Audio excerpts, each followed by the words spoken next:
এই প্রথমবার আমি কোনো আচার তৈরি করলাম। তো দেখো বন্ধুরা, সকালেই আমি আর ছেলে টোটোতে বসে কি করছি, কিছুই না, এখানে একটা টোটো দাঁড়িয়ে ছিল, তাই ছেলে ওখানে ওঠার জন্য বায়না করছিল। এখন খেলা শেষ তো বাড়ি যাবে, এখন বাড়িতে এসে আমি মুড়ি খেয়ে নিচ্ছি, আর ছেলে দেখো কেমন লঙ্কা খাচ্ছে। আমি কিন্তু ওকে একবারও বলিনি খেতে, ও নিজে থেকে কিন্তু খাচ্ছে। ওর দেখো ঝালও লাগছে না, আসলে লঙ্কাটা কিন্তু ঝাল ছিল না, আর আমার ছেলে ঝাল খেতে পারে। এদিকে আমি বৌদি চুলে তেল দিয়ে দিচ্ছিলাম, মানে এটা তেল ঠিক না, একটু স্প্রে করে দিচ্ছিলাম আর কি। তারপরে আমি বসে গেলাম চালতা নিয়ে, যেহেতু আজকে আমি আচার বানাবো। রোদে বসে বসে আমি আচারের জন্য চালতাটা কাটছিলাম। আমার প্রায় কাটাও হয়ে গেছে, দেখতেই পাচ্ছ তোমরা। এখন সেদ্ধ করতে দেবো, হলুদ আর নুন দিয়ে একটু ঢাকা দিয়ে দেবো, ভালো করে একটু হালকা করে সেদ্ধ করে নেব।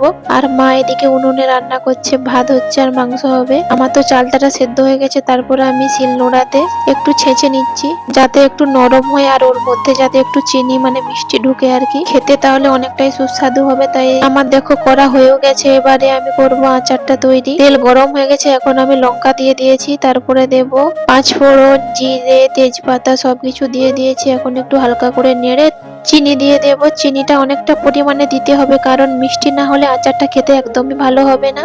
প্রায় একটু জলও বেরিয়ে গেছে, জলটা এখন শুকোতে দিয়ে তারপরে আর একটু হালকা করে নেড়ে নেব। তৈরি হয়ে গেছে আমার চালতার আচার। কেমন হয়েছে তোমরা সবাই জানিও। এত কিছু আচার থাকতেও আমার সব থেকে পছন্দের খাবার এই চালতার আচার। তো কেমন লাগলো